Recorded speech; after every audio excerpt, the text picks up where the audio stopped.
Wah, saya harus baca banyak buku motivasi Tuhan. Enggak, waktu anak kita jalan itu bagaimana kita kasih dia semangat, waktu dia jatuh kita nggak marah-marahin, kita malah lihat semangat dan sebagainya. Itu yang sudah paling penting. Itu saya pikir yang paling penting. Yang penting, apapun yang kita jalankan, misi kita, entah sebagai profesional, entah sebagai pengusaha kecil, menengah, besar, yang penting kita tahu bahwa apapun yang kita jalankan, itu ada misi yang Tuhan berikan agar supaya kita bisa memberkati. Kemajuan usaha yang kita capai, kita merasakan hanya untuk diri kita sendiri, gak puas.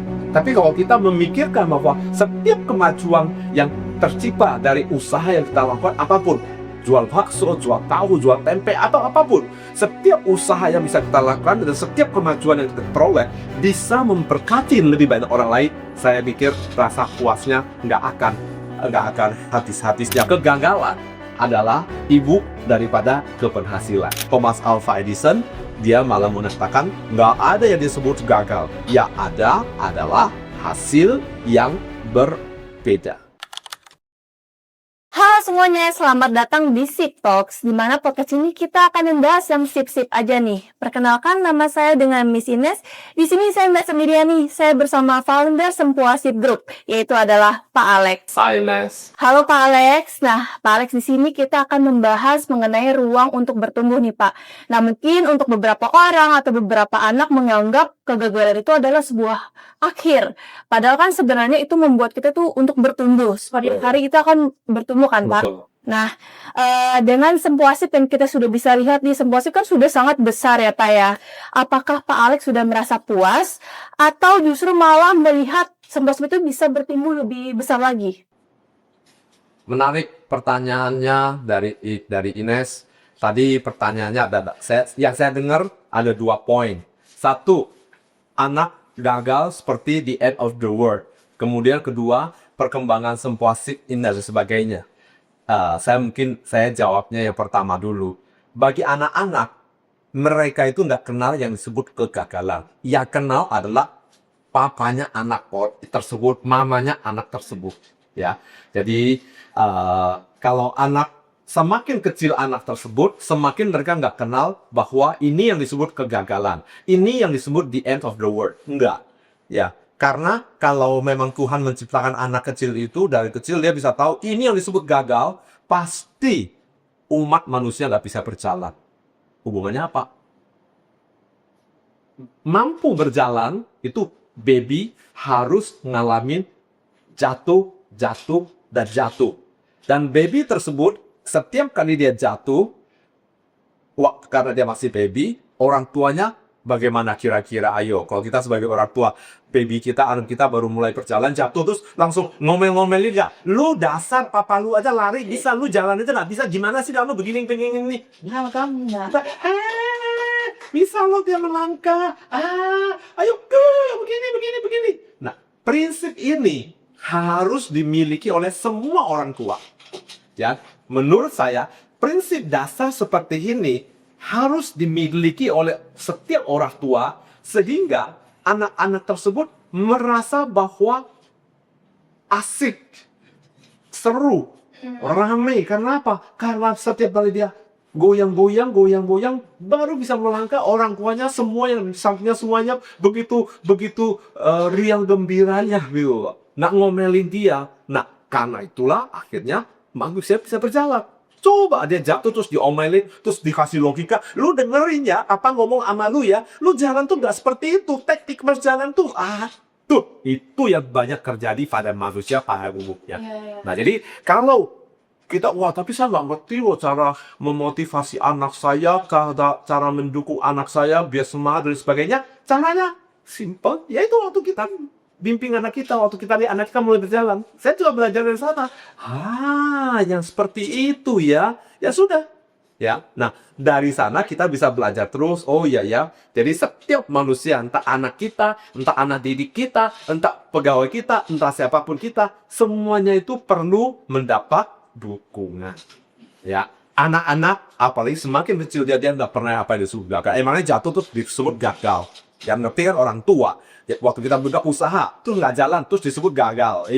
Nggak kita sendiri yang anggap seperti itu. Iya, benar. Ya, jadi lebih kurang seperti itu. Jadi paling penting nggak perlu baca, wah saya harus baca banyak buku motivasi Tuhan. Enggak, waktu anak kita jalan itu bagaimana kita kasih dia semangat, waktu dia jatuh kita nggak marah-marahin, kita malah lihat semangat dan sebagainya, itu yang sudah paling penting. Itu saya pikir yang paling penting.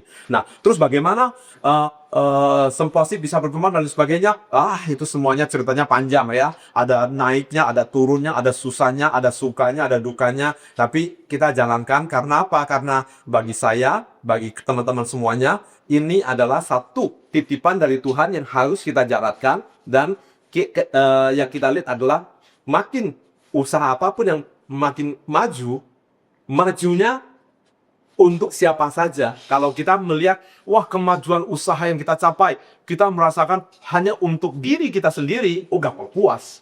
Tapi kalau kita memikirkan bahwa setiap kemajuan yang tercipta dari usaha yang kita lakukan, apapun, jual bakso, jual tahu, jual tempe, atau apapun, setiap usaha yang bisa kita lakukan dan setiap kemajuan yang kita peroleh bisa memberkati lebih banyak orang lain, saya pikir rasa puasnya nggak akan habis-habisnya. Berarti, oh ya gampang puas ya gimana? Tadinya bisa memberkati 5 orang, terus kita udah merasa puas kok. Enggak, ya kan? Toto sekarang bisa memberkati 18 orang, 20 orang. Wah, sekarang bisa memberkati lebih banyak orang. Nah, kalau rasa puas kita diukur dari uang, mungkin ada orang yang uangnya seperti kita minum, orang haus minum air laut, nggak pernah puas. Tapi kalau kita melihat setiap usaha, setiap kemajuan usaha kita ukur dengan berkat yang bisa tersalurkan lebih banyak orang atau lebih sedikit orang. Nah, maka kita senantiasa akan melakukan yang bisa kita lakukan. Saya pikir seperti itu. Ya, soalnya banyak sekarang kan rasa puas orang itu sangat amat pendek ya Pak ya, sampai panjang seperti itu. Ya, itu dia. Tergantung kalau misalnya saya berusaha dengan harapan agar supaya saya bisa kekumpul uang sebesar ini. Nah, begitu saya capai seperti itu, apalagi yang kita lakukan? Ya kan? Karena motivasi kita misalnya, saya cuma mau dapat 100 juta kok, saya cuma mau dapat 50 juta kok, atau saya mau capai 1 miliar kok. Begitu capai, so what next? Ya kan? Kalau ukurannya hanya seperti itu. Tapi kalau misalnya kita yakin bahwa apapun yang kita usahakan, Tuhan punya titipan pada setiap orang yang berbeda-beda. Mungkin pada si A, Tuhan berikan pada dia modal atau berikan pada dia sesuatu untuk bisa memberkati 1.000 orang. Berkatilah 1.000 orang. Tapi nggak semua orang sanggup memberkati 1.000 orang. Mungkin hanya ada yang bisa memberkati 100 orang. Berkatilah 100 orang. Tapi mungkin ada yang hanya bisa memberkati 4 atau 5 orang. Karena dia hanya jual bakso saja. Yang 4-5 orang. Tapi ada juga orang yang, nah, saya bekerja, saya bisa memberkati istri dan 3 anak saya, 5 orang. Ya sudah, nggak apa-apa. Yang penting, apapun yang kita jalankan, misi kita, entah sebagai profesional, entah sebagai pengusaha kecil, menengah, besar, yang penting kita tahu bahwa apapun yang kita jalankan, itu ada misi yang Tuhan berikan agar supaya kita bisa memberkati. Ya, kalau kita cuma punya anak 1, anak 2, dan istri 1, Tuhan mau saya hanya memberkati minimal 4 orang ini saja. Berkati mereka dengan sangat baik sekali. Itu saja. Sehingga tingkat kepuasan kita bisa kita rasakan. Jangan hanya mengukur dari segi materi atau uangku gampang. Gampang menyimpang kepuasannya. Lebih kurang seperti itu. Gampang terlena. Gampang terlena.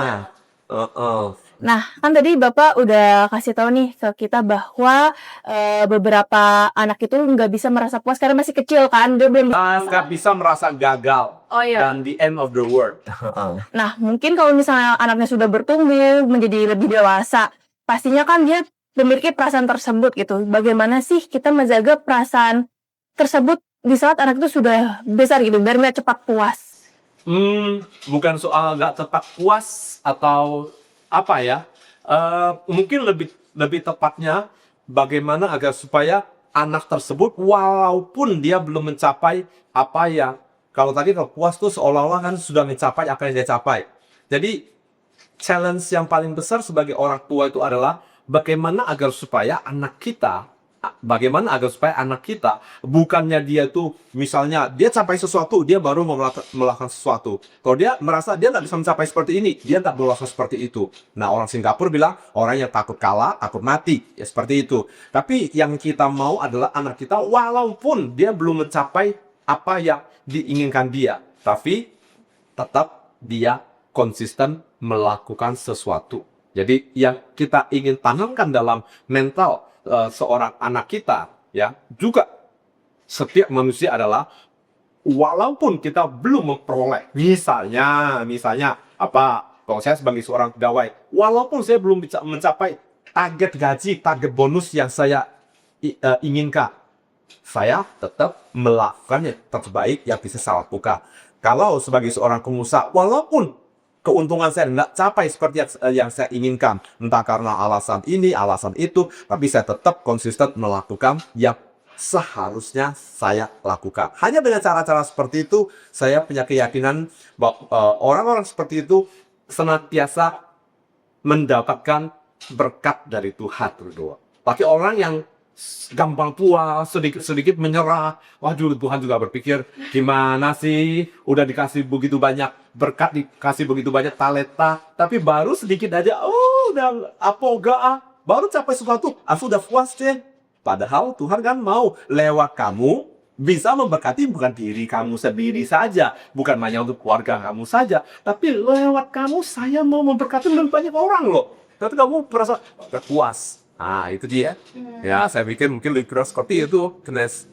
Nah, Pak, apa yang Bapak cermati nih tentang potensi bertumbuh pada anak-anak generasi sekarang?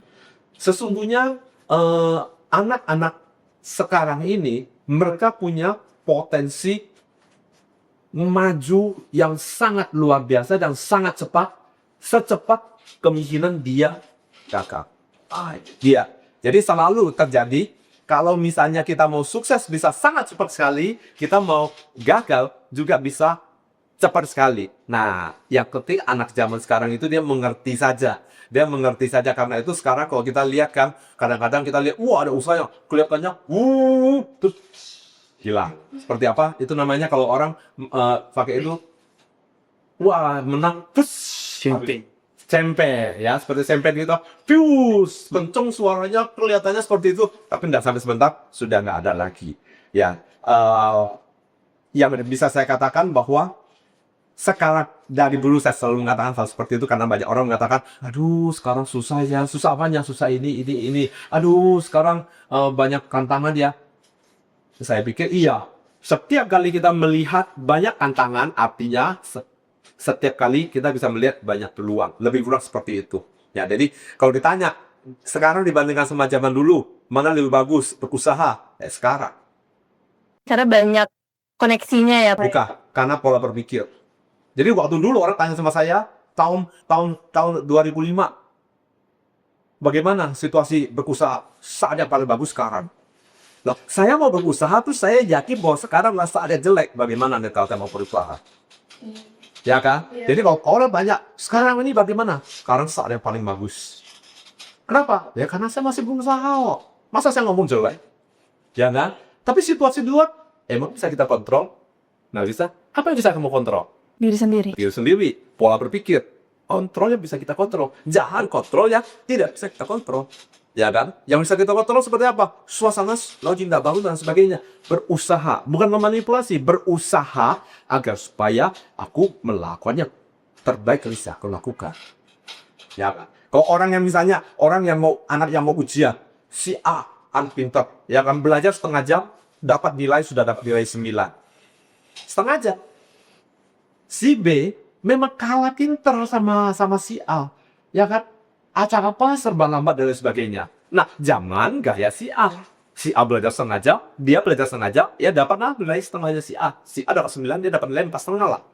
Tapi kalau dia mau nilainya juga 9, artinya si B harus bagaimana?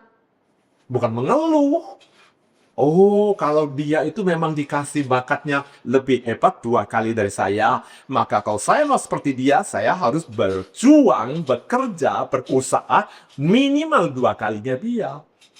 Ya mau gimana? Nasib kok. Ya kan? Iya. Tapi kita nggak boleh dong usahanya sama dengan dia, tapi kita berharap hasilnya juga sama dengan dia. Enggak.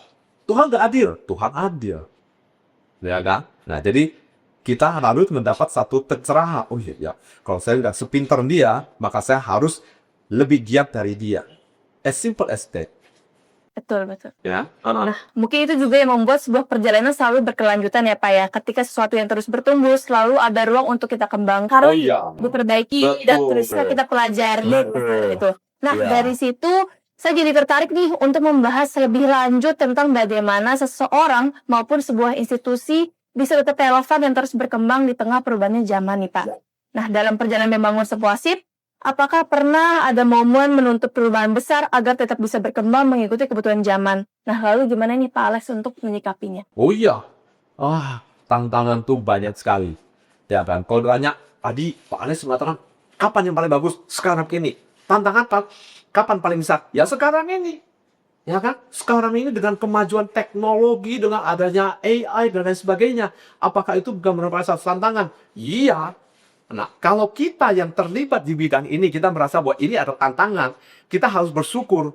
Ya kan? Kenapa? Karena kita sudah membiasakan diri, yang sudah terlatih, merasa ini adalah tantangan, apalagi mereka yang belum terbiasa dengan hal seperti ini. Ya, jadi sebagai manusia atau sebagai siapapun, jangan pernah takut khawatir dengan tantangan atau dengan sesuatu yang kelihatannya orang pada umumnya melihat, waduh, ya seperti ini ya.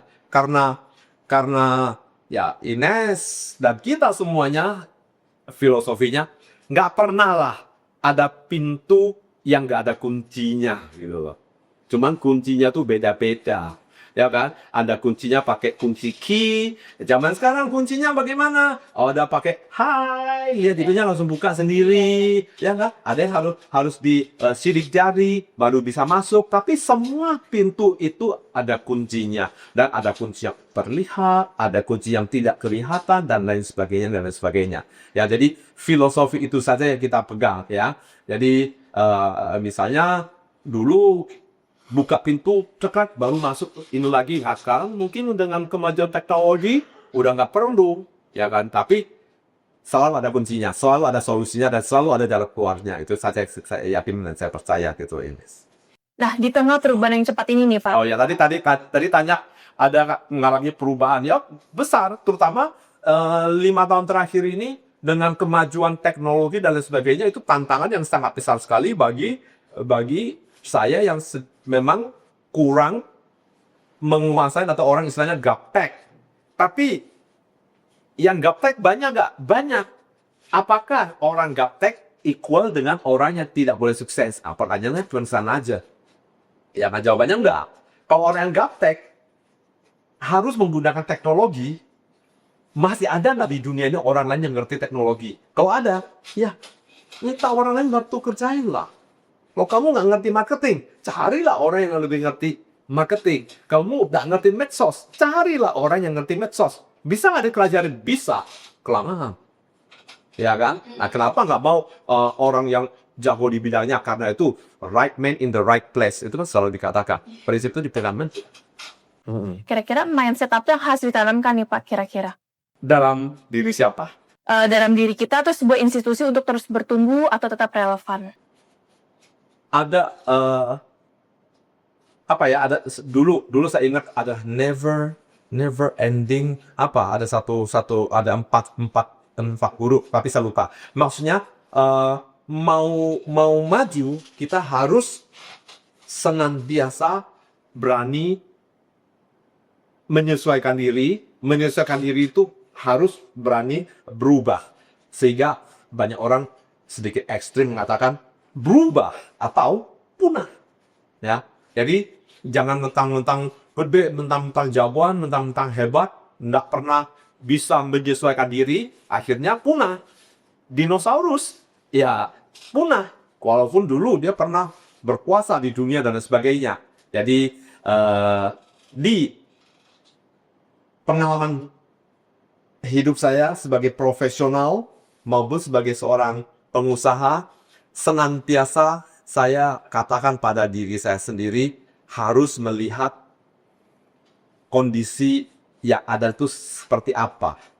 Ya, jadi kalau dulu ada yang pernah baca, pernah dengar, pernah nonton, Who Moved My Cheese? Ada 2 ekor tikus, dikasih satu contoh, satu yang hidup dalam comfort zone, kenyamanan. Dia bilang, nggak apa-apa, nggak usah ini lagi, sudah begitu banyak. Satu lagi, senantiasa dia tetap ada seperti ini, tapi dia tetap melakukan yang harus dia kerjakan. Sehingga suatu saat terjadi perubahan, yang tadinya sudah comfort zone, nggak pernah melatih diri, nggak pernah mengasah diri, dia tidak sanggup menghadapi perubahan unah dia. Sedangkan yang satu lagi, karena dia sudah siap senantiasa menghadapi semua tantangan seperti itu, tetap dia survive. Gitu, Ines. Jadi benar ya Pak, kalau misalnya kegagalan itu bagian penting dari sebuah pertumbuhan nih dari diri kita. Bahasa Mandarin ada dikatakan bahwa 失败是成功之母. Kegagalan adalah ibu daripada keberhasilan.